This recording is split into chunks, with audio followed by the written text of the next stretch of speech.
What might be interesting to understand a little more around is what we call sattvic, tamasic and rajasic foods. So there are three terminologies that relate to how sort of certain spices and produce and fats and things are allocated like a bodily impact. Generally, in brief, you'll see sattvic foods being praised because they're about kind of balance and steadiness, and tamasic and rajasic foods being kind of demonized. So a tamasic food is a food that brings your system down into the spire of death, as they say in some of the most like kind of foreboding Ayurvedic websites. And then rajasic foods are foods that stimulate and, you know, in the opposition of balance, like create feelings of attachment and aggression and, you know, accentuated drive, sort of pushing yourselves into material gain and want. But I wanted to talk about it because I think that there's a lot that we can like learn about how we are and how we feed ourselves by removing connotation. So just from the really simple, pure understanding that all of those 3 points are points that we meet on a daily basis in our life. So a downward curve is the curve towards sleep.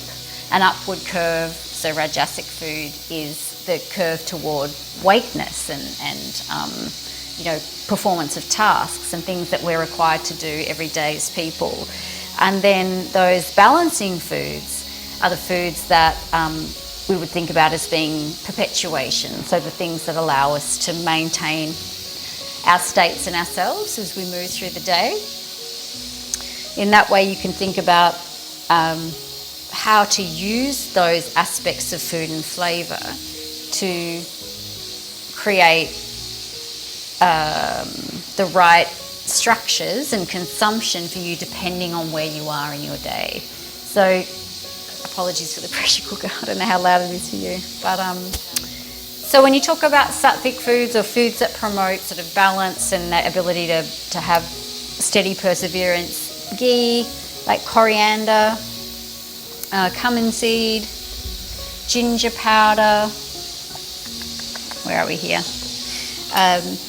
These are foods that are considered to be sort of, well, there's many more, but considered to be in balance. Rajasic foods, which are foods that accentuate drive. No surprises for guessing there. So chili, garlic, peppers, so hot foods, onion. And then tamasic foods, so foods that create downward energy force, so things like rice, chicken, pumpkin, watermelon, even avocado. They're interesting notions because when we consider them to be notions and not rules or edicts, we can begin to moderate our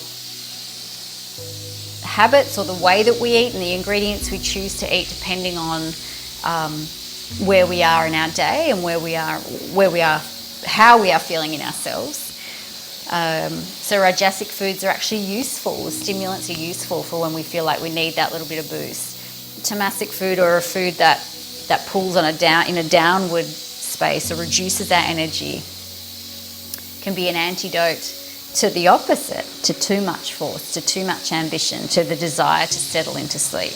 And then these sattvic foods, these balanced foods, are foods that we want to incorporate every day because so much of our everydayness is about the ability to continue to perform tasks and not become exhausted and to still hold ourselves in ourselves. So sattvic, rajasic, tamasic, a few examples. Google's a great source if you just are not sure and you're wanting to get more into that and how to feed yourself. Select your produce, Google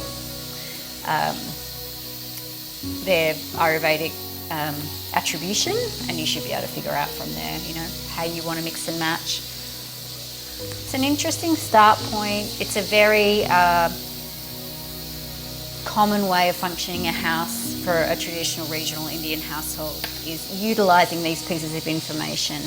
It becomes a way to mix and match and feed yourself with intuition and acuity and thought and wisdom. And